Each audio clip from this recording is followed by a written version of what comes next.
the body and the liver cannot store fat unless insulin is elevated.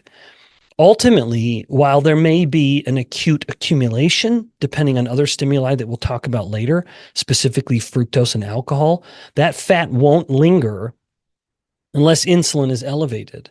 So it becomes increasingly impossible for the liver to be fat in the absence of elevated insulin. So to say that another way, it becomes ever more difficult for the liver to keep fat in itself as insulin is coming down. Insulin is a necessary either stimulus to put it there in the first place, and we'll discuss that, or to keep it there to prevent it from breaking down. Now, again, I mentioned two key inputs here, fructose and alcohol, and we are going to spend time talking about those because they are worthwhile.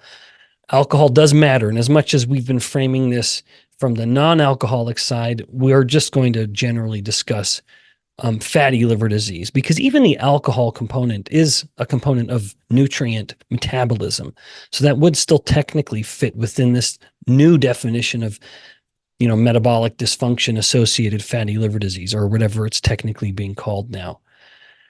So again, the key opening statement here is that the liver cannot hold on to this fat unless insulin is elevated, because insulin just has this authoritative power over what cells of the body do with insulin, what the cells of the body do with energy, fat included. Now, there are two pathways that predominate with regards to the liver becoming ever fatter. One pathway is fat that is being leaked from adipose tissue in the form of free fatty acids. So that's one key input into, in this case, directly pulling in fat from the form of, from free fatty acids, and then storing those fats within the liver.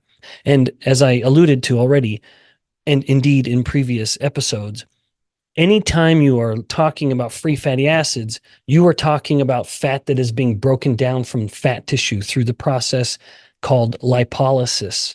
So lipolysis of fat tissue, of the fat within the fat tissue, to be a little more precise, will result in the release of free fatty acids.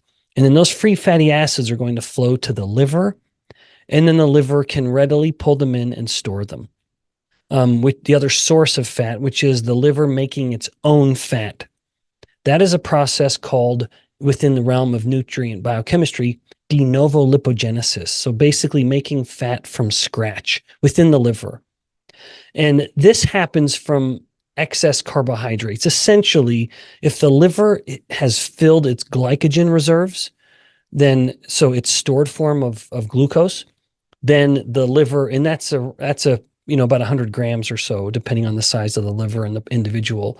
So once the liver has filled up its glycogen, so the stored form of glucose, then it will readily start converting that to fat. Now, there's another carbohydrate, namely fructose, which doesn't need to wait until the glycogen is filled and can simply directly contribute to fat storage. And we'll revisit fructose more in just a bit. Of course, insulin is, once again, totally essential, that you aren't going to be even activating the pathway, the series of steps that promotes the growth and the development of fat within the liver unless insulin is elevated. So elevated insulin is an essential signal to turn on that process.